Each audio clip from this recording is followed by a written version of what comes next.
오늘은 조금 새로운 모임이네요. 음. 북클럽입니다, JJ. 북클럽의 취지 한번 설명해 주시겠어요? 저희 북클럽. 어, 우리 같이 하자는 거고, 그러니까 투자자로서 좀 장기 복리 성장을 하는 데 있어서, 그러니까 그냥 따로따로 하는 것보다 조금씩, 체계적으로 음, 성장하기 위해서 마련했고요. 그리고, 어, 보시는 분들도 같이 네네. 좀 성장할 수 있으면 좋겠다. 그런 음. 관점으로 시작을 하게 된 겁니다. 아까 제가 북클럽 준비하는 거 살짝 봤는데, 장난 아니더라고요, 시작부터. 오, 이게 이제, 그러면 이제 이 북클럽의 시작을 여는 책으로, 위대한 기업의 투자라라는 필립 피셔의 책을 선정해 주셨는데, 그 이유도 한번 들어볼 수 있을까요? 이게 제가 처음 읽었던 게 아마 2017년도 음, 이때쯤인데, 이게 어떻게 보면 그 전에까지는 저도 이제 트레이더 출신이고 굉장히 매매를 많이 사고 팔고를 많이 했었고 이제 그 다음에 제가 좀 관심을 가졌던 부분이 흔히 말하는 가치 투자. 음, 가치 투자에서도 그러니까 회사에 집중하기보다 가격에 집중하는 싼 회사를 그러니까 내가 생각하는 어떤 밸류 대비 싼 회사를 찾는 이런 관점으로 많이 했었는데 이 위대한 기업의 투자라는 이 책을 읽으면서 좀 관점 자체가 좀 약간 좀 개선의 기회가 됐었고, 음, 네, 되게, 어떤 회사가 좋은 회사인가, 네. 라는 관점.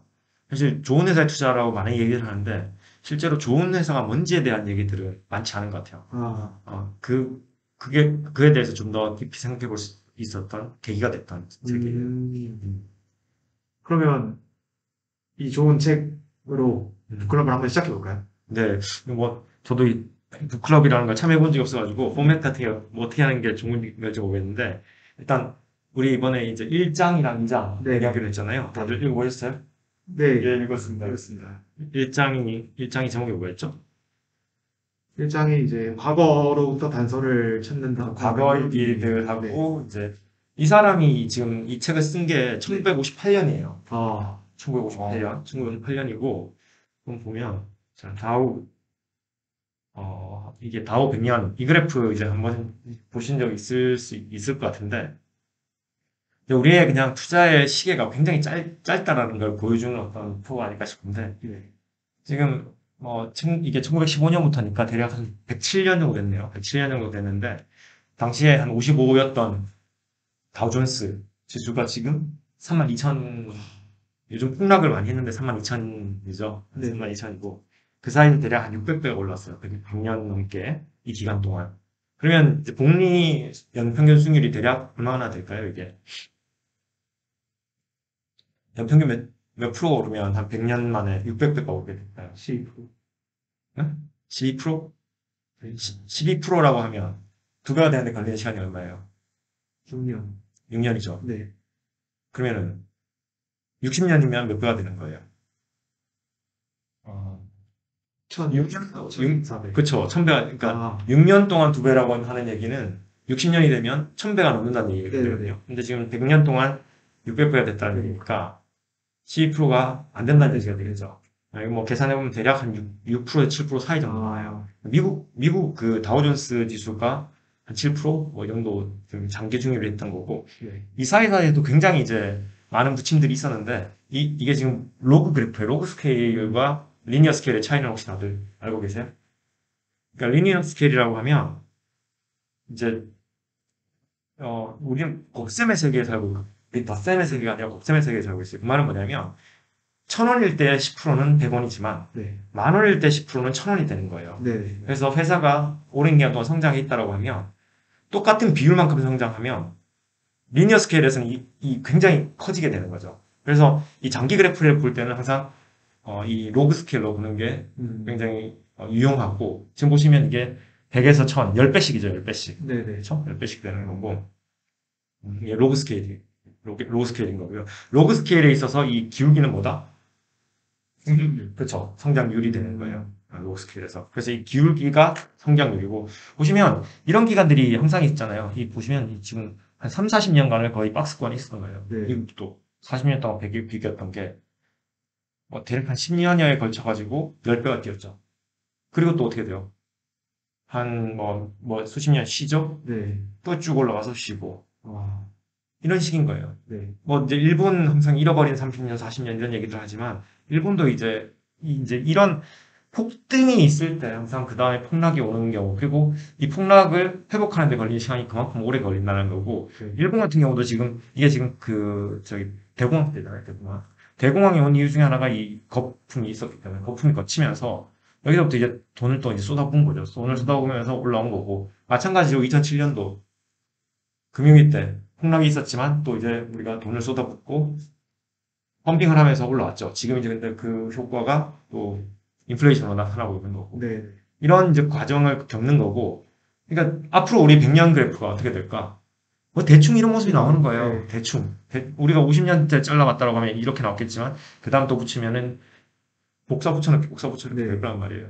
그러니까 그 어떤 한 시기 그 시기마다 뭐 특정한 이유들이 있을 거고 또 성장이 가속화되는 시기가 있을 거고 반면에 성장이 늦어지는 경우도 있겠지만 그러니까 인류가 계속해서 진보해 한다는 관점에서는 그리고 미국 같은 경우는 좀 더 특별한 케이스이기도 한 게 미국은 전 세계를 대상으로 네. 항상 장사를 하고 있기 때문에 이런 그래프가 또 나올 수 있었다라는 거고 지금 2007년도 금융위라는 게 큰 굉장히 임팩트가 컸던 거예요. 여기서부터 지금 여기까지 왔으니까 네.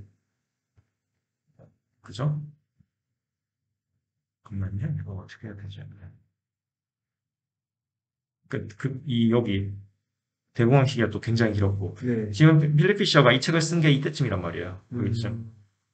그죠? 대공황이 끝나고 나가지고 이제 강세장이 시작된 후쯤에 이 책을 이제 쓰게 됐고 그리고 이제 1970년대는 좀 안 좋았죠. 미국이 특히나 이때 초반에 여기 이제 오일 파동이 있었던데 73년, 74년 뭐 이때일 거예요. 이게 이런 이제 긴 그림을 두고 보면 그러니까 우리는 항상 이제 이 뭐 거의 하루하루 뭐 분 단위로 이 차트를 보겠지만 길게 두고 보면 사실 그렇게 큰 뭐 안동안 나는 시기들도 다 어차피 회복이 됐고 계속해서 항상 고점은 뚫으면서 이게 어떻게 보면 또 화폐 가치가 하락하기 때문이기도 한 거예요. 계속해서 인플레이션이 생기고 네. 그래서 화폐 가치가 떨어지기 때문에 그 효과도 물론 이게 명목 그 수치이기 때문에 네. 그렇게 되는 거고요. 국내는 뭐 항상 보면은 뭐 안 좋다는 얘기들 많잖아요. 국내는 어떨까요? 이게 우리나라 지금 1980년도부터 대략 한 22년이죠. 2022년이니까. 1980년도에 코스피 지수가 생긴 거예요. 이게 코스피 지수예요.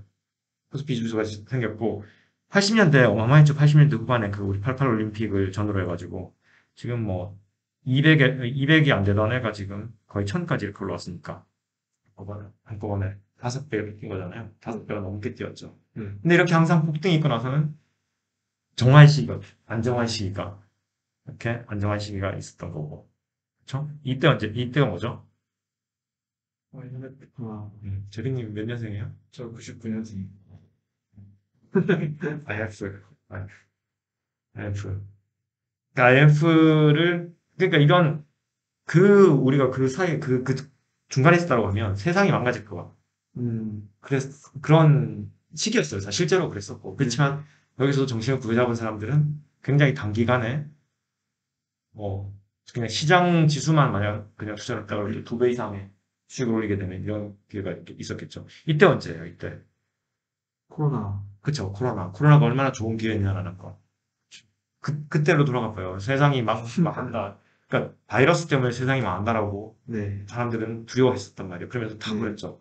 심지어 유가가 그 선물이 마이너스까지 갔던 수요가 떨어진다고 해서 그랬던 상황이었단 말이에요. 근데 이런 경우에 이제 쉽게라기보다 빨리 회복될 수 있는 이유가 뭐냐면 그때 또 금리도 낮았고 그냥 돈을 막 펌핑 찍어냈단 말이에요. 그러면서 지금 그래서 여기쯤에서 적당히 좀 인플레이션 같은 게 좀 안정화돼야 되는 시점에 또 어떻게 보면 한 번 더 돈을 펌핑을 하면서 그게 지금 이제 인플레이션으로 나오게 되는 이런 게 아닌가. 뭐 사실 그것이 잘 모르지만. 그다음에 이때가 금융위기. 그러니까 보시면 인생에 한 번씩 이제 인생 기회들 이런 거예요. 인생 기회. 지금 지난 한 20년간 3번 정도 왔다고 보면 될 것 같아요. 1990년, 25년 정도 사이에. 앞으로 마찬가지예요. 언제 어떤 모습이 될지 모르겠지만 이런 모습들이 이제 반복되는데 그 중간에서 우리가 있을 때 정신을 차릴 수 있냐. 그러니까 제 생각에 그런 생각을 할 수 있으려면 이런 장기적으로 어떻게 되어 왔는지. 결국 이게 인류의 짧지만 역사잖아요, 역사. 왜 이렇게 계속해서 극복이 되는지. 항상 극복하고 또 발전하고 또 발전하고. 그러니까 우리나라 뭐 되게 안 좋다 안 좋다 하지만 실제 이제 80년대부터 한 2000년도까지만 해도 굉장히 고성장을 한 거죠, 이렇게. 네, 네. 그리고 이때 우리가 맨날 코스피에서 얘기했던 게 뭐예요? 박스피. 네. 2010년대 박스피를 이제 뚫고 올라와 있는 상태인 거예요. 네. 그러니까 지금 이제 2600까지 떨어졌는데 지난번 2017년 말쯤에 이때가 이제 삼성전자 또 그 슈퍼사이클, 반도체 슈퍼사이클이라고 해가지고 네. 쫙 끌어올리는 시장이에요. 이때 2600 근처까지 올라왔었거든요. 어, 그러니까 지난번 고점 근처까지 지금 내려와 있는 상태예요. 뭐죠? 더 떨어질 수도 있는 거고. 그러니까 이런 이제 거시적인 것들이 있지만 이제 중요한 건 뭐냐면 이런 장기적인 관점. 장기적으로 마찬가지로 그러니까 이 기울기가 이렇게 높이 가던 게 좀 줄어들 수는 있을 거예요. 그러니까 그 말은 뭐냐면 성장률 자체가 떨어질 수는 있겠지만 네. 성장하는 거에 자체에 대해서는 의심할 여지가 없다. 네, 네. 라는 거죠. 물론 성장률이 떨어지게 되면 어떤 밸류에이션 자체가 떨어질 수 있기 때문에 뭐 네. 그런 가격적인 측면에서 약간 디스카운트가 될 수도 있겠지만 그 경제 전체적인 이런 자체는 계속해서 성장한다. 뭐 돈도 찍어내고 네. 경제 규모도 커지는 거고 그렇게 되는 거죠. 자, 이제 이 긴 얘기를 했던 이유 중에 하나는 이제 이 책을 보기 전에 책을 읽다 보면 현재랑 굉장히 비슷한 얘기들이 심지어 1958년이면 지금부터 70년 전이잖아요. 네, 네. 70년 전의 얘기인데도 현재를 보는 듯한 얘기도 많고 네. 반면에 이제 그 세부적인 내용들 뭐 라디오 얘기 나오고 트랜지스터 개발하는 얘기 나오고 이런 얘기 나오잖아요. 뭐 지금으로 치면 이제 전기차 얘기 뭐 이런 거랑 그렇죠. 비슷할 수 있어요. 네. 근데 이런 얘기들도 나오고 하기 때문에 그러니까 이런 이분 그러니까 이 필립 피셔가 제가 봤을 때 굉장히 장기적인 시각에서 장기적으로 시각을 가지고 투자를 하려면 기업에 대해서 기업의 경쟁력이라든지 지속적인 어떤 우위를 네. 생각하지 않을 수 없기 때문에 그런 관점으로서 좋은 기업을 고민을 많이 하는 분이 아닌가 라는 생각이 들고요. 그래서 지금까지 대략 40년 동안 우리나라 코스피 수익률 얼마였을까요? 미국보다 높을까요, 낮을까요? 40년이요? 이게 있었어. 높았을 것 같아요. 높을 것 같아. 한번 계산해보면 네. 40년 동안 26배잖아요. 네. 네. 또 40년 26 곱하기 26 하면 얼마가 돼요? 대략 25 곱하기 25면 625배잖아요. 네. 대략 80년 동안 600배가 넘는다는 뜻이니까 아까 네. 걔는 100년 동안 80배였잖아요. 네. 80만 600배. 100년 동안 600배였잖아요. 네, 네. 그러니까 얘는 80년 동안 600배라는 얘기니까 네. 조금 더 높았던 얘기죠. 그게 이유는 이때죠. 그러니까 이전에 80년대까지 굉장히 고성장이었다는 거. 네. 지금은 좀 저성장기에 들어온 건 맞고 이제 뭐 그럼에도 불구하고 긍정적인 뷰를 가지는 게 우리가 불을 쌓는 데 훨씬 유리하지 않나. 여기다가 이제 뭐 장기적으로 숏을 쳐서 뭔가를 할 수 있다는 건 좀 전제도 있고. 네. 그래서 이제 이게 첫 1장에서 나오는 얘기들을 그냥 쭉 적어왔는데요. 네. 이 주식을 사는 이유, 주식을 파는 이유는 다양할 수 있을 것 같아요. 네. 주식 왜 사요? 돈 벌려고. 왜 사요? 돈 벌려. 그죠? 네. 주식을 사는 이유는 물론 뭐 이제 내가 어떤 회사의 임직원이라 가지고 네. 뭐 대표이사가 좀 압박을 줘. 임원이고 하니까 좀 사라. 이럴 수는 뭐 그쵸. 약간 환경적인 영향이 있을 수는 있겠지만 네. 거의 99%는 주식을 산다는 얘기는 이 회사의 주식 가치가 가격이 올라갈 거다라는 예상을 하기 때문에 사는 거잖아요. 그래서 내부자 거래가 이렇게 중요한 어떤 시그널을 주는 이유가 그거예요. 내부자 거래 중에서도 파는 것도 파는 거지만 사는 건 더더욱 중요한 이유가 네. 주식을 파는 거는 어떨까요?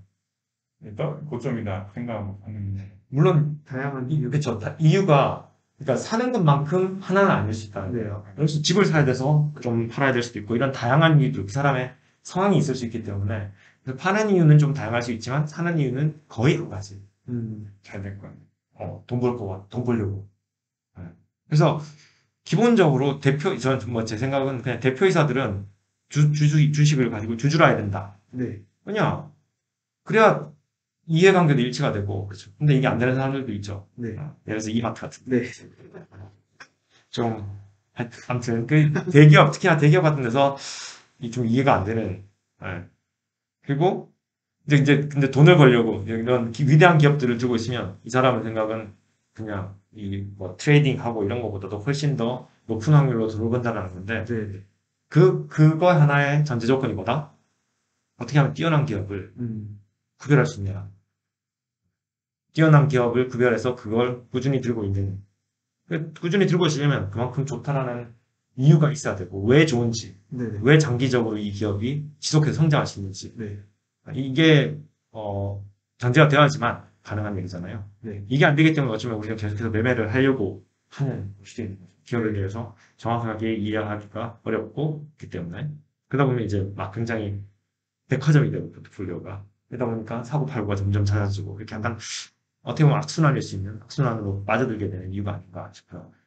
그래서 이제 그 내용을 이렇게 쭉 읽다 보면 되게 재밌는 얘기들이 있는데 1958년도에 이제 그 전에 얘기를 하면서 페이지 씨가 그러니까 이전 세대랑 지금이 많이 달라진 게 뭐다라는 얘기를 하면서 이전 세대에 대한 얘기를 하는 것들이 저런 게 있어요. 그 재벌들 그러니까 오너들이 아. 자식들한테 물려주고 뭐 능력과 상관없이 거기서 뭐 애들한테 넘겨주고 이랬던 시기가 지금은 끝났다. 네. 뭐 전문 경영인한테 능력 있는 사람들한테 맡기고 이런 식으로 바뀌었다라고 하잖아요. 네. 그러니까 미국도 우리나라가 탔다는 얘기가 되는 거죠. 네. 그러니까 미국도 자본주의의 기간이 길었지만 초기에는 다 비슷한 시기를 겪었고 그 말은 제가 생각했을 때 우리도 점점 더 그러니까 뭐 요즘은 특히나 행동주의라든지 이런 주주 활동들도 많이 생기고 있잖아요. 네. 이런 걸 통해서 점점 선진화될 가능성이 높겠다. 그러니까 자본주의가 계속해서 우리가 자유와 자본주의가 이런 체제가 계속해서 유지될 수 있다는 가정하에서 네. 점점 더 발전하는 방향으로 가지 않을까라는 거고요. 그래서 미국도 이런 20세기 초반에는 기업을 사유재산으로 생각했던 거죠. 근데 지금 되게 재밌는 건 뭐냐면 재밌다기보다 현상 뭐냐면 대기업들, 미국의 대기업들의 주주 구조를 보잖아요. 누가 주로 많이 갖고 있죠? 그 골드만삭스나 기관들이요, 네네네. 기관들. 펀드들. 네네네. 펀드들이 그러니까 펀드들이 뭐 한 60%, 70%를 두고 있는 거예요. 주주 구성 자체가 네. 우리랑 좀 많이 다르죠. 네. 그러니까 대표이사라든지 이런 사람들이 대주주가 아니라는 거. 대주주가 아님에도 불구하고 그렇게 계속해서 잘 굴러갈 수 있다라는 거. 이런 게 이제 어떻게 보면 거버넌스가 훨씬 뛰어난 거고 우리보다. 네. 우리도 이제 점점 이제 세대가 바뀌어가고 있잖아요. 우리가 미국은 어떻게 보면은 1800년대 후반부터 이런 걸 해온 거고 우리는 이제 1960년대 이후로 이제 자본주의가 성장하면서 이런 뭐 주식이라든지 이런 게 됐던 거잖아요. 그러다 보니까 아직까지 우리는 세대가 이제 한 3세대, 4세대 넘어가면서 결국에 우리도 뭐 경영권 자체가 이제 지분이 희석되면서 이 사람들도 뭐냐면 이게 내 거다라는 생각보다는 전문 경영한테 맡기고 이런 게 점점 많아지고 있잖아요. 그러니까 오너, 재벌 기업에서 전문 경영인한테 맡기는 거. 그래서 특히나 뭐 메리츠 같은 데들은 굉장히 전문 경영한테 맡기고 일임하면서 주주환원 많이 하고 이러면서 잘하고 이게 그러니까 어떻게 보면 그 방향성인 것 같고 점점 더 그렇게 하지 않을까. 그렇게 되겠지만 왜냐면 재벌들도 예전에 뭐 50%씩 들고 있으면 네. 이게 내 거지만 이제 점점점 뭐 10%, 20% 이렇게 떨어질수록 경영권을 유지하기 위해서는 주주 이익이 일치해야지만 경영권 유지가 되기 때문에 그렇게 방향이 가지 않을까. 그리고 이제 이 책에서 이 헤드 피셔가 가장 강조하는 두 가지가 있어요. 그게 뭘까? 좋은 기업에 대해서 얘기하면서 이제 뒤로 읽어보면 나오겠지만 사실조사. 아니 그냥 좋은 기업이 가진 어떤 경영진. 경영진, 첫째는 경영진, 두 번째는 매출액 연구비 투자. 그쵸. 아. 연구개발. 이 두 가지가 굉장히 반복적으로 나와요. 이 사람이 집중하는 두 가지가 하나는 경영진, 하나는 연구개발이에요. 결국 둘 다 미래를 보기 위한 창인 거예요. 네. 경영진이 어떤 전략과 어떤 생각을 가지고 있느냐와 두 번째로 이 연구개발은 결국에 미래에 대한 투자잖아요. 투자이기 때문에 이게 어떻게 미래에 이 회사의 매출과 실적으로 이익으로 나타날 것인가. 네. 이게 여기에 대한 고민이거든요. 네. 그래서 단순히 연구개발을 많이 한다가 아니라 이게 어떤 식으로 스케일이 커질 수가 있고 네. 경쟁력을 가질 수 있느냐 이런 것들. 그래서 뭐 여기 보면 성공적인 기업들은 계속해서 먼저 앞서서 투자한다는 거죠. 연구개발. 딱 생각나는 게 저는 테슬라. 회사들. 뛰어난 경영자와 그냥 미래를 만들잖아요, 사실. 이 그렇죠. 회사가. 뭐 미래를 그러니까 경쟁하는 게 아니라 그냥 이 회사는 만들어버린 그쵸. 회사니까. 테슬라 같은 회사들이 아마 이런 뭐 필립 씨가 얘기하는 어떤 위대한 회사일 수도 있을 것 같고요. 그 다음에 이제 뭐 경기 침체 이런 얘기들 하는데 이 사람이 이제 58년에 쓰면서 과거에 비해서 경기 침체 기간이 짧아질 거다 뭐 이런 얘기를 한단 말이에요. 실제로 그랬단 말이에요. 네네. 보시면 이 음영이 지금 이제 좀 잘 안 보실 수 있을 것 같은데 이 침체기거든요. 네네. 침체기가 보면은 이 1900년대 초반만 해도 굉장히 자주 있고 길죠. 네. 이게 이제 점점 짧아지는 거예요. 기간이 그리고 텀이 좀 길어지고 이게 이제 어떻게 보면 중앙은행의 역할이 점점 확대되기도 했었고, 그러니까 침체가 오면 이제 적극적으로 경기를 부양한다면서 해서 그 기간을 짧게 하는. 네. 최근에 이제 2007년도에 그 침체가 굉장히 컸다라는 게 보면은 알 수 있죠. 그 버블이 그만큼 컸기 때문이기도 해요. 어떻게 보면. 버블이 크면 클수록 그걸 정리하는데 걸리는 시간도 길어지는 거고, 일본의 버블이 그러면서 어마어마했던 거죠. 아, 버블이 워낙 깊기 때문에 걔가 이제 정리되는데 지금은 이제 다시 뚫고 올라오기 뚫고 올라오고 있는 거니까 그만큼 기간이 걸렸던 거고 네. 그다음에 이제 얘기하는 게 그렇죠. 인플레가 왔을 때도 물론 이제 전체적으로는 안 좋을 수 있지만 어떤 기업에게는 좋은 또 기회가 될 수 있는 거고 어떤 기업에게는 손실이 날 수 있는 거예요. 이게 또 그 기업의 경쟁력일 수 있는 거고 최근은 요즘에 이제 그 어떤 기업들이 인플레의 그 혜택을 받고 있어요. 금융 쪽이요. 금융 쪽. 가장 큰 이제 뭐 워렌 버핏이 가장 많이 투자하는 쪽 이런 거 보면 되겠죠. 에너지 쪽이잖아요. 에너지 쪽. 콧푸시. 그러니까 이게 약간 뭐 복합적인데 그러니까 ESG나 이런 것들 때문에 그리고 이제 20, 30년 후에 뭔가 전부 다 계속 탈석유, 탈탄소 한다고 막 그러니까 더 이상 신규 투자를 할 이유가 없는 거예요. 네. 신규 투자를 할 이유가 없다는 게 뭐예요? 기존의 소기업체들한테, 소기업체, 정유업체 뭐 그럽시다. 그,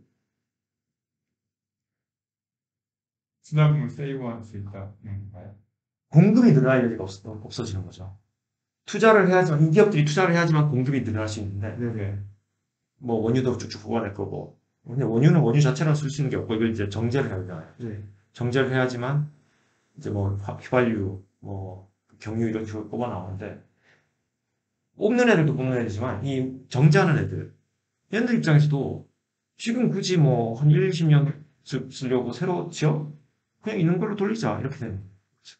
그렇기 때문에 가격은 계속 오름에도 불구하고 공급이 들어가지 않기 때문에 코스트 푸시가 계속해서 일어나는 거예요. 그래서 이 밸류체인에서 완전 1번 주자들이 가장 큰 혜택을 받고 있고 뒤로 갈수록 어려워지는 거예요. 왜냐하면 이 원가가 계속 올라가기 때문에. 그래서 소비자 쪽에 가까운 쪽이 오히려 지금은 왜냐하면 인플레가 생기면 사람들도 에너지나 먹는 거 필수잖아요. 네. 얘를 쓰고 나서 이제 가처분 소득은 얘네들이 먼저 쓰고 나서 남는 게 가처분 소득이 되는데 이걸 가지고 우리가 뭐 이제 뭐 머신도 옷도 사고 이런 그 뭐라 그러죠? 필수 소비재 말고 이런 임의 소비재라고 하는 이런 것들을 쓰게 되는데 여기에 쓸 수 있는 여지가 계속해서 줄어들어요.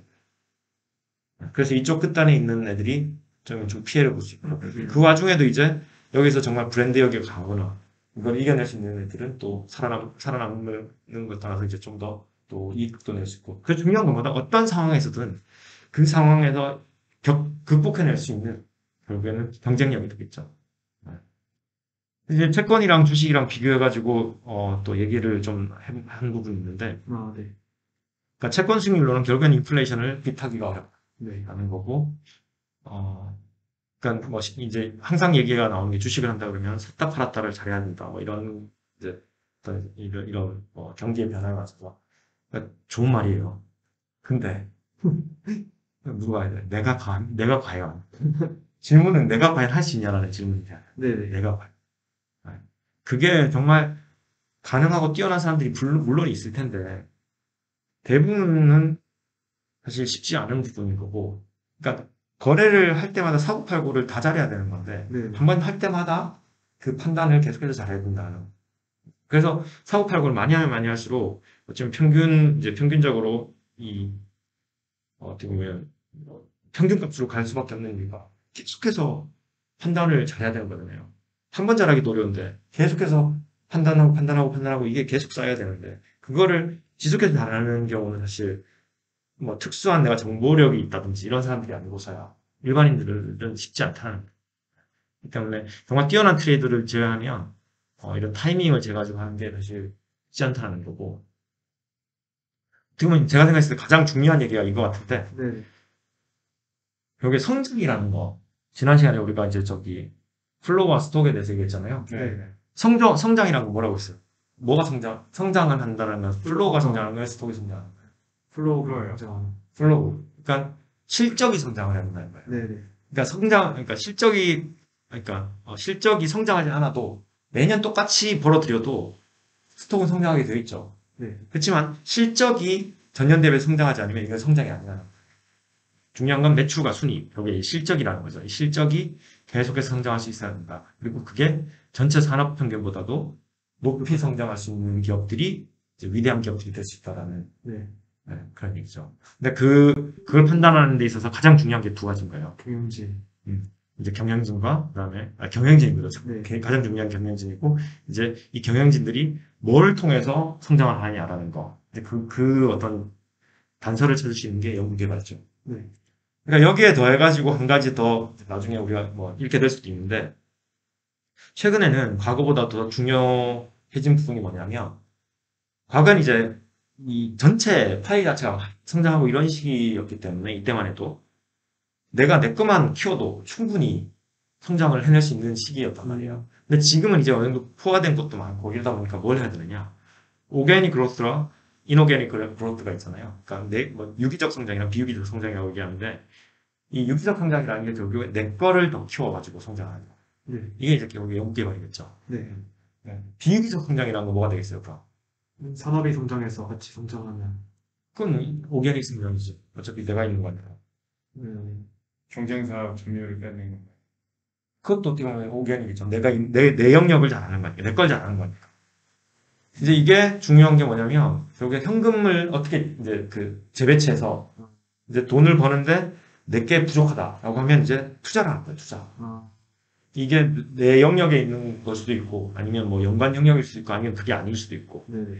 그 이제 나중에 현금의 재배치라는 책을 보면은, 현금의 재발견 이런 책을 보면 이제 그런 얘기도 잘 나오는데, 꾸준히 성장하는 회사들이 첫 번째로는 두 가지를 다 잘했다라고 많이들 얘기하는, 첫 번째로는 유기적 성장을 잘해서 계속해서 키워나갔고, 네. 두 번째로는 이 잉여 자금을 가지고 또 계속해서 투자를 통해서 더더욱 큰 성장을 이뤄냈다라는. 이제 이 책은 이제 그 얘기는 없는데, 네네네. 나중에 이제 현금의 재발. 현금의 재발견 시스템, 그거 보면은 보게 될 수도 있을 것 같아요. 기회가 있을 것 같은데. 네.